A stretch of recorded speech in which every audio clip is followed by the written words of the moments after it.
Et bien le bonjour les sportifs du dimanche, j'espère que vous allez bien, que vous avez la maxi patate et que vous êtes prêts à courir des heures et des heures dans le sable.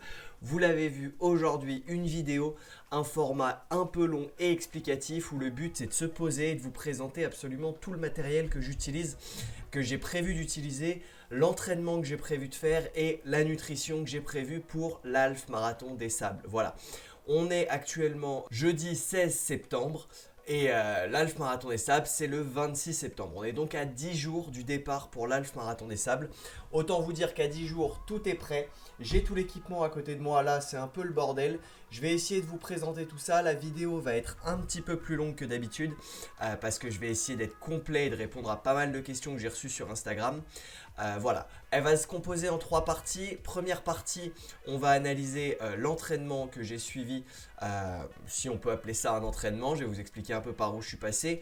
Deuxième partie, je vais vous parler de l'équipement. Troisième partie, je vais vous parler de la nutrition et ce qu'on a prévu à manger. Parce qu'il faut savoir que l'Half Marathon des Sables, c'est 120 km dans le sable à Fuerteventura pendant 4 jours. Et le tout en autonomie, que ce soit alimentaire ou équipement. Donc voilà. Maintenant que le cadre est posé, on peut commencer tout de suite. S'il y a un point qui t'intéresse pas, je t'invite vraiment à avancer et à aller voir juste la partie qui t'intéresse dans la vidéo plutôt que tout regarder. Maintenant, si les trois t'intéressent, moi, ça me va, vraiment. Puis le time watch, ça va aussi à YouTube, t'inquiète, tu connais. D'ailleurs, en parlant de time watch, petit pouce bleu, tu penses à t'abonner, à liker, à envoyer un petit commentaire, ça fait plaisir, ou à partager à tes potes avec qui tu vas faire l'Half Marathon des Sables. Ça peut être sympa. Voilà, alors commençons tout de suite avec l'entraînement par lequel je suis passé. Au niveau de l'entraînement, donc il faut savoir que c'est ma copine qui a gagné 2 dossards pour participer à l'Half Marathon des Sables. Il y a un jeu concours sur Instagram parmi plus de 2500 participants. Donc on était assez surpris de gagner le dossard et on y va vraiment avec l'ambition de vivre une aventure. Pas d'autre ambition que de découvrir l'épreuve et de prendre énormément de plaisir et de partager ça surtout à deux. Mais voilà, on a eu l'info c'était fin juillet à peu près. On a eu l'info mi-fin juillet. Du coup, autant vous dire que les vacances d'été étaient déjà posées, les 15 jours de scission étaient déjà posés. On avait encore des triathlons qui traînaient là jusqu'à dimanche dernier. Le planning sportif était déjà fait. Donc autant vous dire qu'on a dû improviser et faire un peu, voilà, bricoler un plan d'entraînement pour que ça rentre. Mais on a essayé de faire ça toujours aussi sérieusement parce qu'on est toujours aussi rigoureux à l'entraînement qu'à l'apéro. Du coup, on n'a pas été très rigoureux à l'apéro puisqu'on a fait un mois quasiment sans alcool pour septembre. En tout cas, depuis le 1er septembre, il n'y a eu que 2 apéros et ils étaient très soft. On n'a pas fini à 5h du mat à 8 grammes. Voilà, donc ça c'est le premier point sur l'entraînement. On a limité l'alcool parce que l'entraînement dans le sable est extrêmement prenant pour tout ce qui est musculaire, tendineux. Donc pour les protéger, on a préféré limiter l'alcool. Vous inquiétez pas, on reprendra ça après, bien évidemment. Et au niveau de l'entraînement, il y avait vraiment 2 phases dans la semaine. Donc on a fait 3 semaines de montée en charge avec comme idée de venir finir jusqu'à dimanche là et de laisser une semaine de récup et de recharge un peu comme avant un dossard. Voilà, j'ai vraiment préparé ça comme un ultra, même si c'est différent et que c'est sur 3 jours avec un jour de repos au milieu.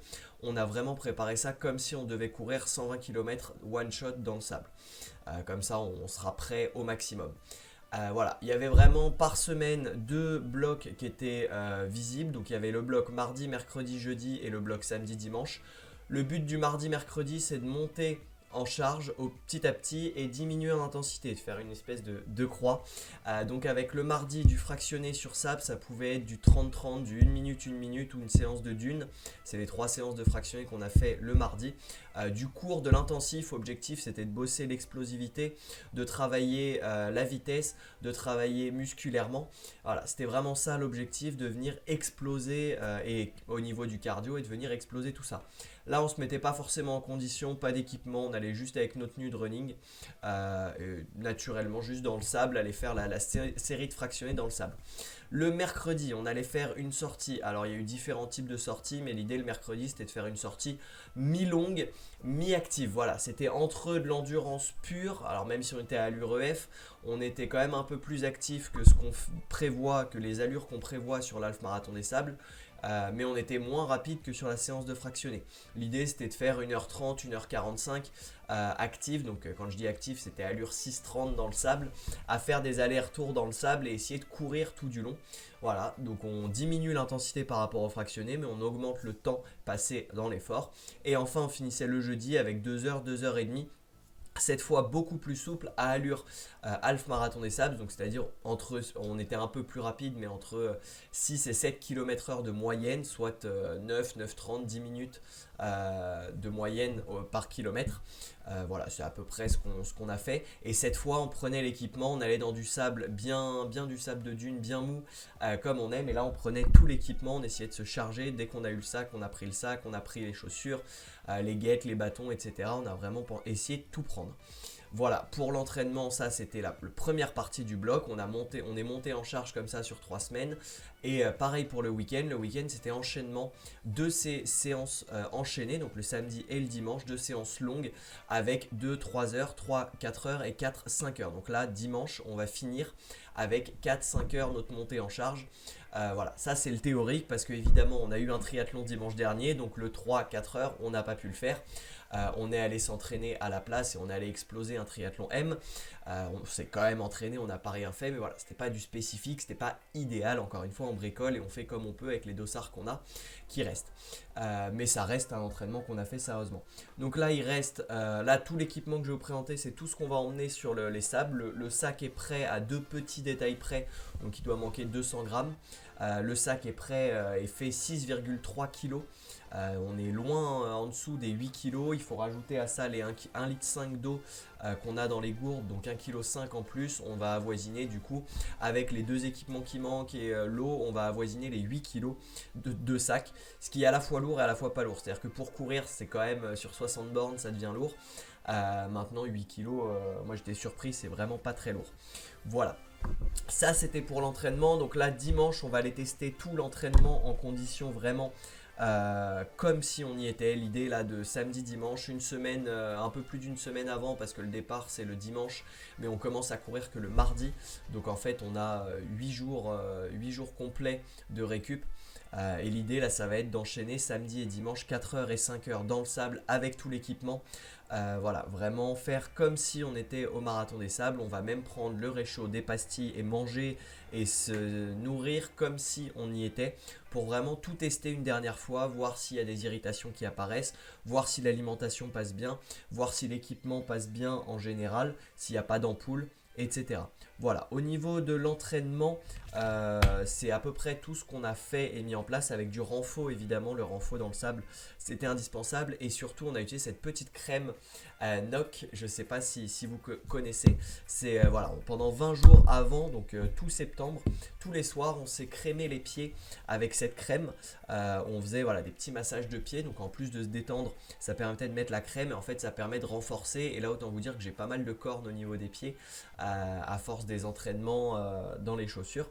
Mais c'est bien, c'est ce qu'on veut qu'ils soient renforcés pour éviter les ampoules, parce qu'autant vous dire que une ampoule sur 60 bornes avec du sable, je vous laisse imaginer, on n'est pas nombreux à vouloir vivre ça.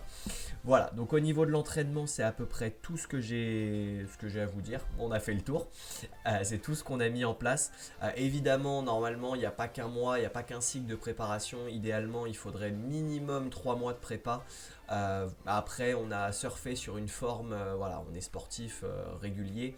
On a l'habitude de faire des triathlons M, L. Du coup, faire 5 heures d'effort, c'est pas quelque chose qui nous fait peur, voire même on le fait assez régulièrement en vélo, sur des sorties longues en vélo. Donc voilà, on avait quand même une forme avant. Moi je vous encourage, si vous partez de rien, 6 mois, un gros 6 mois de prépa, c'est pas de trop, parce que 60 km dans le sable, musculairement ça s'improvise pas, et d'un point de vue tendineux non plus. Donc entraînez-vous petit à petit à votre rythme, mais voilà, à vous de cibler votre prépa. Si vous voulez, vous pouvez me contacter soit sur l'adresse mail, soit sur Insta dans la bio, et je vous ferai un plan d'entraînement sur mesure et personnalisé avec grand plaisir. N'hésitez pas, c'est mon job. Voilà, on a fini avec la partie entraînement. On va passer à la partie équipement, là où j'ai reçu le plus de questions sur comment est-ce que j'ai fait pour obtenir 6,3 kg dans mon sac et en ayant tout. Alors il faut savoir qu'on a fait un gros compromis, ce qui est celui du confort. On part avec le strict minimum en termes de confort, et en ayant un peu analysé tout, on a quand même de la marge.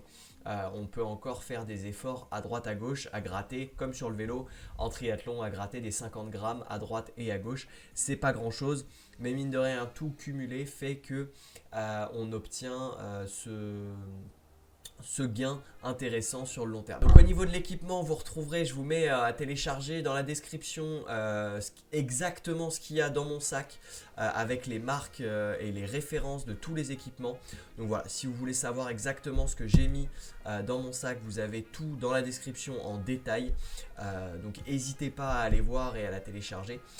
Maintenant, je vais vous la présenter maintenant. On va commencer par le réchaud. Ça a été un long débat avec ma copine. Est-ce qu'on prend un réchaud ou pas?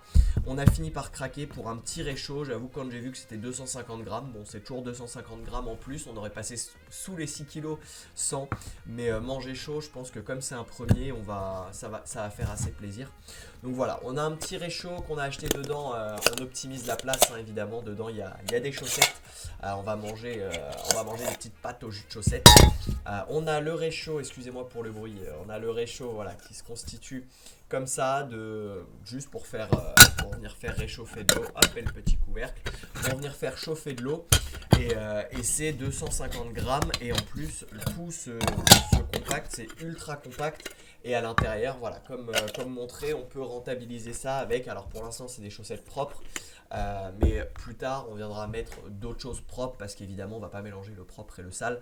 On mettra pas il est hors de question qu'on mette une paire de chaussettes dégueulasses dans l'eau, même si l'eau bouillie stérilise à peu près tout. Voilà, ça c'est le choix du réchaud. On a fait le choix du réchaud et donc du coup avec le réchaud forcément il faut l'allumer, le réchaud, il faut pouvoir.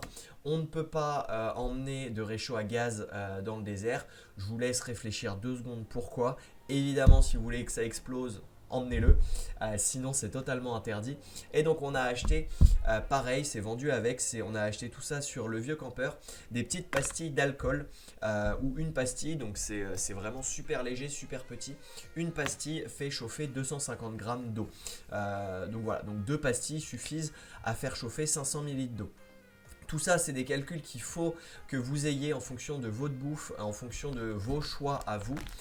Nous, on a pris assez pour pouvoir réhydrater tous nos repas. Donc au niveau des repas, ça me permet d'amorcer la transition. Au niveau des repas, on est parti forcément sur vous venez de voir le fail, ouais il est tombé exactement. Au niveau des repas, on est parti sur du déshydraté. On est parti sur la marque Voyager qui m'a été conseillée sur Instagram. Je vous cache pas qu'on n'a jamais essayé. On va essayer ce week-end, donc je ne peux pas encore vous dire si c'est bon ou pas bon. Je vous dirai ça sûrement, je ferai 2 autres vidéos. Une vidéo de l'aventure en elle-même et une vidéo sur le retour sur tout cet équipement, les plus, les moins, ce que j'aurais enlevé, ce que j'aurais ajouté, etc. Ce qui m'a manqué, ce qui m'a pas manqué. Donc restez vifs, en octobre les vidéos arrivent. Voilà, si évidemment vous tombez sur cette vidéo dans 1 an et demi, 2 ans ou 5 ans, elle sera déjà sortie, vous pouvez aller la voir, elle est sur ma chaîne. Voilà. Donc au niveau de la réhydratation des plats, vous avez, si jamais c'est de l'eau chaude ou de l'eau froide, on a des plats où il faut juste réhydrater à l'eau froide. Donc ça, on a pris ces plats-là pour le midi notamment. Quand on sera dans la course, l'idée c'est de venir l'ouvrir, le mettre à tremper, le garder dans la main et qu'on peut continuer de marcher avec ça ou juste se poser parce que généralement c'est réhydratation en 30 minutes donc on va pas attendre, on va juste continuer d'avancer tranquillou, c'est le projet pour l'instant, d'avancer avec le plat en main ou de se poser 35-40 minutes pour pouvoir manger un plat réhydraté. Là vous voyez que c'est un plat chaud, moi j'ai pris gratin de pommes de terre parce que j'ai très peur d'avoir faim et d'être en manque d'un point de vue calorique. Je suis un gros mangeur et je consomme pas mal en termes de kilocalories si on en croit ma montre sur les sorties longues. J'ai très peur qu'à la fin du 60 bornes il me faille un bon repas. Donc pour ça j'ai pris que des trucs de montagnard, gratin de pommes de terre, j'ai pris hachis parmentier, j'ai pris que des trucs fromage, patate ou à base de ça. Voilà, c'est vraiment mon alimentation le soir et puis ça me fait plaisir aussi. Et vous voyez également que pour le réhydrater, vous avez la quantité d'eau nécessaire Pour celui-là, par exemple, c'est 250 ml d'eau qu'il faut. On en a d'autres où c'est 150 ml, 125 ml, 500 ml, ça dépend vraiment de vos plats. Et en fait, on a calculé tous nos repas, donc on a prévu 7 repas en tout.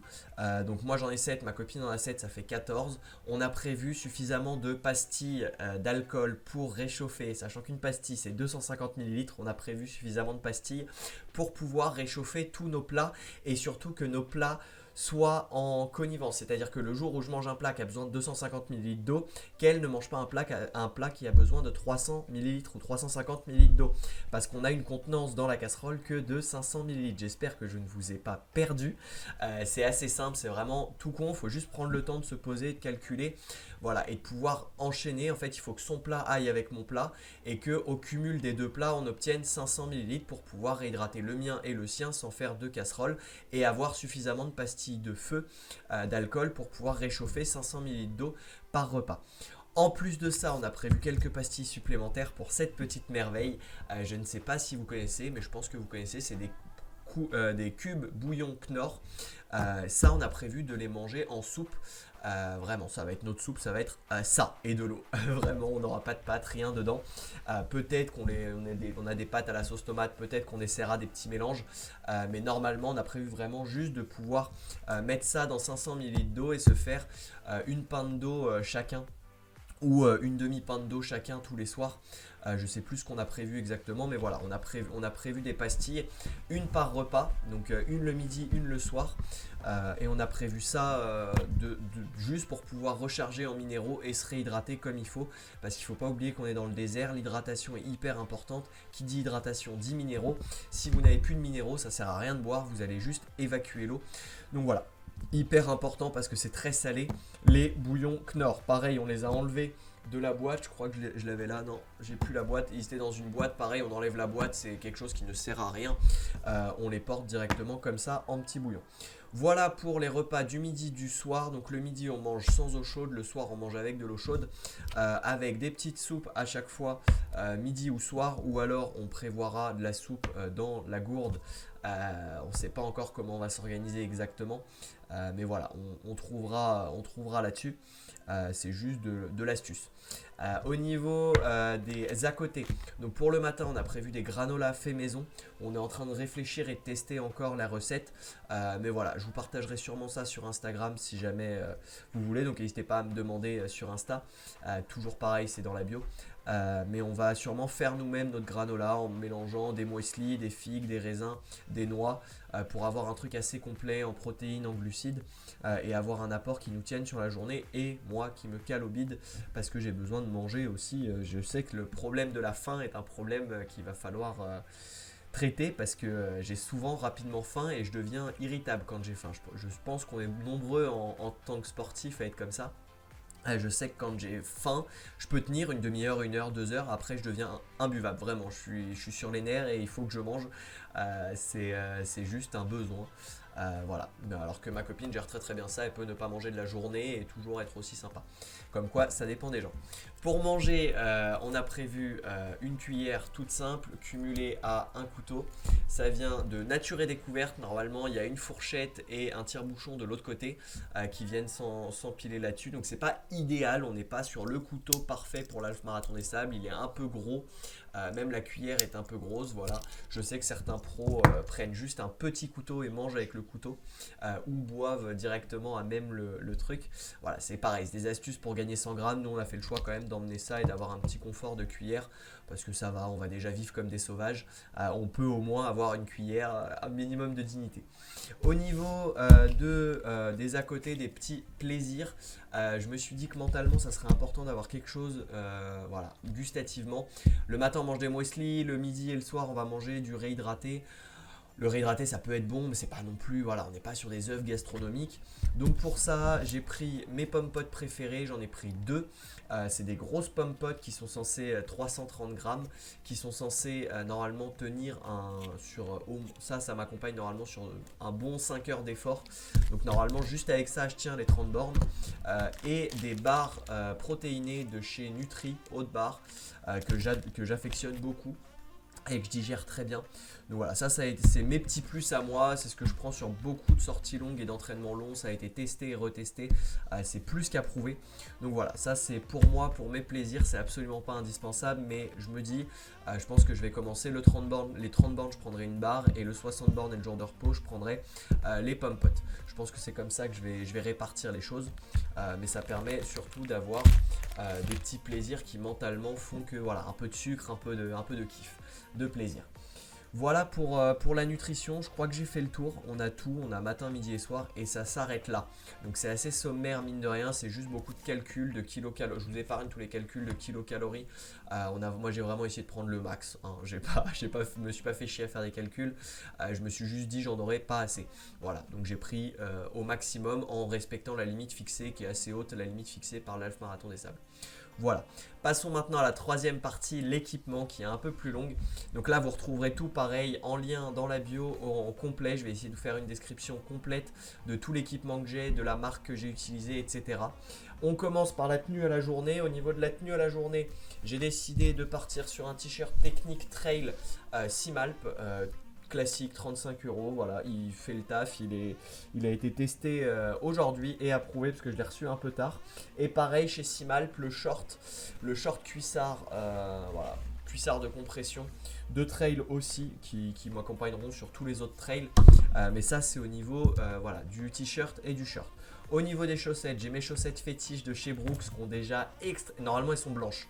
Donc il faut imaginer qu'elles ont très bien vécu. C'est mes chaussettes fétiches, ça c'est hors de question que voilà, c'est mes petites croyances à moi, ça ne sert à rien. Mais alors celles-là, je les survalide, je les surkiffe, je sais que ça bougera pas. Au niveau pour gérer le froid ou la transpi, on a un headband voilà, de la Réunion, petit souvenir de quand on a vécu à la Réunion. Ça c'est juste, ce sera au niveau du poignet ou dans une petite poche dans un coin, ce sera soit pour essuyer la transpi, soit si le soir sur le camp on a froid, mais ça sert vraiment à tout les headbands, nous on s'en sert pour tout, s'il faut dans la galère ça nous servira peut-être même de sopalin. Voilà. Au niveau de l'équipement, c'est tout. Le caleçon de sport, je ne l'ai pas là sous la main, mais un caleçon de sport de chez Decathlon que j'utilise, ils sont à 3 balles, je les utilise sur toutes mes sorties. J'ai prévu 2 caleçons et 2 paires de chaussettes seulement, ce qui permet de gagner du poids, sachant que j'aurai toujours une paire de chaussettes sur moi. Il y aura une paire de chaussettes pour le 30 bornes, ensuite je switch le début du 60 bornes, je fais 30 bornes avec l'autre paire de chaussettes. Entre les deux, au milieu du 30 bornes, je change de paire de chaussettes. Je passe sur celle de la veille qui aura séché normalement. Je change, je rentre, je me mets en tongs, je passe toute la journée de repos en tongs. Je soigne un peu je laisse respirer mes pieds et je soigne toutes les ampoules s'il y en a. Et ensuite sur le dernier 30 bornes, je finirai évidemment avec celle-là. Voilà, au niveau des caleçons, un caleçon par jour. En inversant, le caleçon qui a servi à courir, il sèche et il est lavé le temps que le soir je mets l'autre caleçon. Et le lendemain matin, je repars avec le caleçon du soir pendant que l'autre continue de sécher. Et en arrivant au camp, celui qui a séché, je le remets. Voilà, comme ça en quinconce, ça suffit. C'est pas très propre, on parle pas d'hygiène de ouf, hein. Je me pointerai pas dans un 5 étoiles avec ça, dans cette tenue, ça va sentir mauvais, ça sera pas du luxe. On y va, c'est l'aventure, c'est la galère. Nous, ça nous dérange pas, on vivra un peu dans notre crasse. Et tant pis, qu'est-ce que vous voulez que je vous dise, c'est comme ça, on sera tous dans la même galère, dans le désert, pas le choix. Au niveau de l'équipement, on continue. Voilà, je me suis fait plaisir sur la casquette saharienne. C'est pas très beau, mais bordel, je pense que ça va faire le taf pour la protection de la nuque au soleil. Et surtout, ça s'humidifie et c'est hyper agréable quand c'est humide. Ça colle un peu. Moi, j'aime beaucoup, faut aimer. Voilà, moi, c'est vraiment ce que j'aime. Et comme je suis une fashion victim, j'ai assorti ça évidemment avec des chaussures. Dessous, ça se voit pas, mais c'est la Cascadia de chez Brooks. Je vous ai fait une vidéo que je vous remets juste là de la Cascadia de chez Brooks. Je l'ai prise pour le confort et l'accroche. Elles sont nickel au niveau accroche, enfin il y a zéro souci. Et par-dessus, on a mis les guêtres Wa Ultra. Ce qui donne ça, on est allé chez le cordonnier pour faire coudre. Ça nous a coûté, je crois, 15 balles par tête ou 20 balles par tête max. 20 euros, je crois, par tête.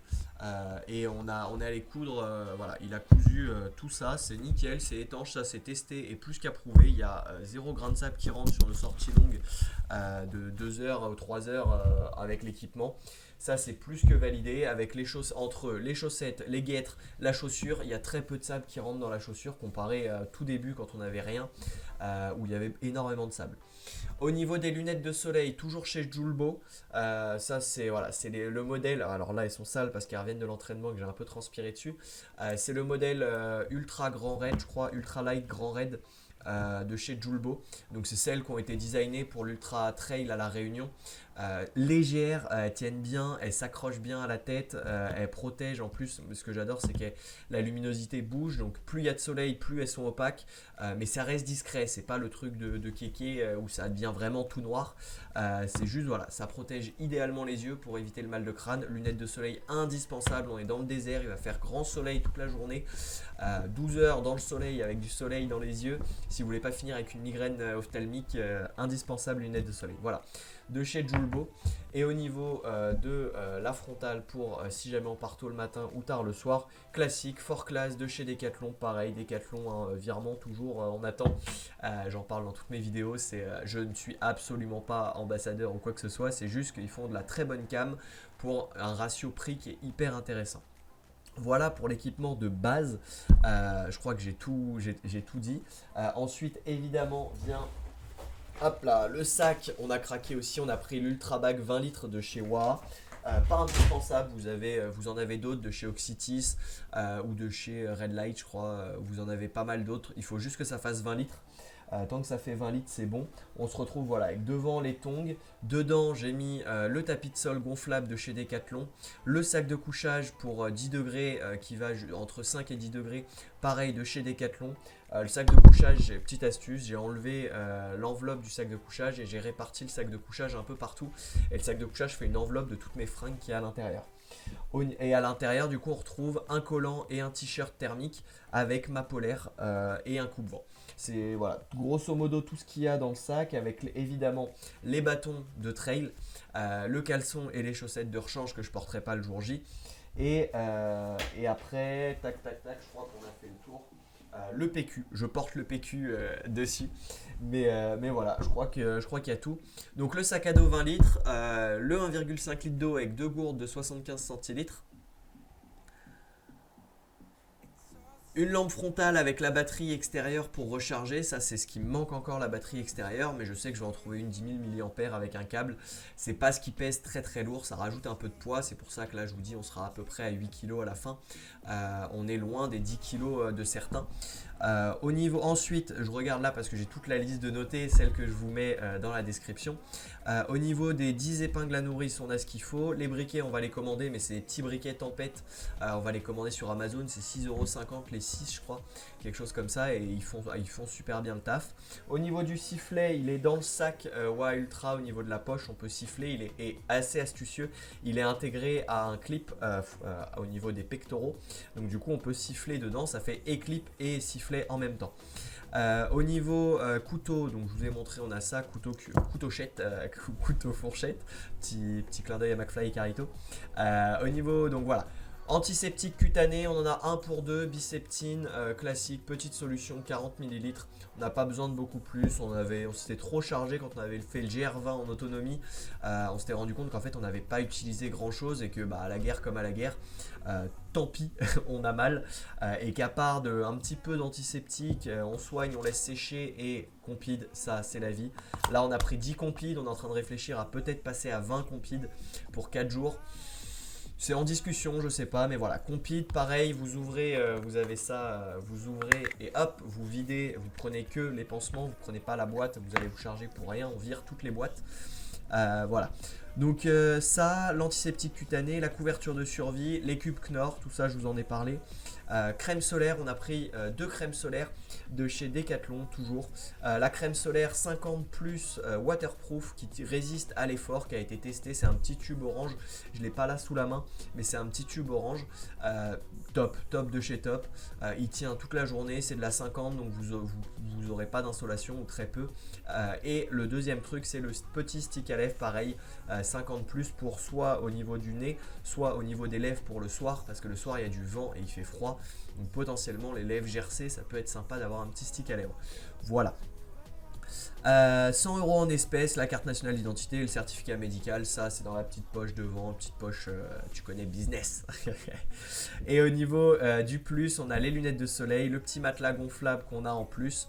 On a pris de la NOC, on hésite encore entre NOC ou Vaseline, mais voilà, dans la pesée on a compris de la NOC. On va peut-être passer sur de la Vaseline, on ne sait pas, c'est aussi en cours de réflexion, il nous reste une semaine et demie. Ma copine a pris des lingettes intimes. Voilà, c'est son sac à elle est un peu moins lourd que le mien, fait 5,8 kg, sans eau aussi. Donc, et là, c'est elle qui a le réchaud. Voilà, donc c'est possible. Je vous ai pas détaillé son sac à elle. Si ça vous intéresse, vous me le dites en commentaire et je vous ferai peut-être une vidéo sur son sac à elle. Mais voilà. Donc elle a des lingettes intimes pour son hygiène, mon hygiène aussi, mais c'est elle qui les porte. Moi je sais que j'en utilise moins et je suis un peu plus sauvage dans l'avancée. En tant que mec, on est moins soumis aussi à des infections. On est un peu plus protégé de ce côté-là. Donc voilà, elle a des lingettes intimes. Du papier toilette, ça c'est pour moi. C'est moi qui ai le PQ, le rouleau de PQ pour pouvoir faire comme Patrick au camping, le prendre sous le bras et aller faire caca. Ça c'est le plaisir. Bâton, guêtre, tongs pour le soir. T-shirt technique pour le soir plus leggings. En plus du t-shirt technique, on a pris une polaire et un coupe-vent. C'est-à-dire que t-shirt technique, polaire, coupe-vent, techniquement, plus duvet, plus tente. Si j'ai froid, je ne sais plus quoi faire. Hein. Vraiment, je mettrai mes pastilles d'alcool dans la tente pour me réchauffer. Évidemment, je ne ferai pas ça, sinon ça va prendre feu. Les teams premier degré, il y a du boulot. Donc la popote qui est inclue dans le réchaud, avec réchaud, pastille de feu et stick à lèvres et la crème solaire. Voilà, je crois qu'on a fait le tour, plus les petits plaisirs. On a fait le tour d'un point de vue équipement, d'un point de vue alimentation, d'un point de vue entraînement. J'espère avoir été complet. Il y a le téléphone, lui le téléphone il sera dans la pocket du short. Voilà, parce que le short a pas mal de poches, donc on peut rajouter 2-3 trucs dans les poches. Et avec tout ça, j'obtiens 6,3 kg pour l'instant. Je pense qu'on atteindra les 6,5 une fois que j'aurai ajouté notamment la batterie externe. Mais sinon on est au complet et on est à 6,3 kg. Voilà, on pourrait rajouter plein de choses. Nous on a fait le choix d'en enlever plutôt. Mais voilà. J'espère avoir répondu à toutes vos questions. Si vous en reste, vous n'hésitez pas en commentaire vraiment. Prenez le temps d'écrire un commentaire, je vous répondrai avec grand plaisir ou de me demander directement sur Instagram, c'est là que je suis le plus réactif. Et en espérant avoir été le plus complet, que la vidéo ne soit pas trop longue et que tu aies trouvé toutes les infos que tu voulais, que tu n'aies pas regardé en étant déçu quand même. En attendant, je te souhaite une très belle aventure. Si tu regardes cette vidéo, c'est que tu le prépares un jour. Je pense qu'on ne regrettera pas. Je vous ferai 2 autres vidéos sur l'aventure en elle-même avec des petits films. J'essaierai de filmer, de prendre des photos de l'aventure de l'intérieur et de vous faire un débrief après, sûrement dans l'hôtel. Et je vous ferai un débrief sur tout le matériel qu'on vient de voir là, sur ce qui m'a servi, ce qui m'a pas servi, ce qui était bien, ce qui était nul, les irritations, etc. Voilà, on parlera un peu plus technique et off dans la prochaine vidéo. Restez connectés pour ça, pour pas la manquer. Vous vous abonnez, vous connaissez, en plus ça me fait plaisir et c'est comme ça que vous soutenez. Mais voilà, sinon c'est avec grand plaisir. Il me reste plus qu'à vous souhaiter une très belle journée, nuit ou peu importe où vous êtes. De vous continuer d'être aussi rigoureux à l'entraînement qu'à l'apéro. C'était un sportif du dimanche, toujours aussi rigoureux à l'entraînement qu'à l'apéro. Je vous souhaite une excellente journée. On se retrouve très vite. Bisous l'équipe!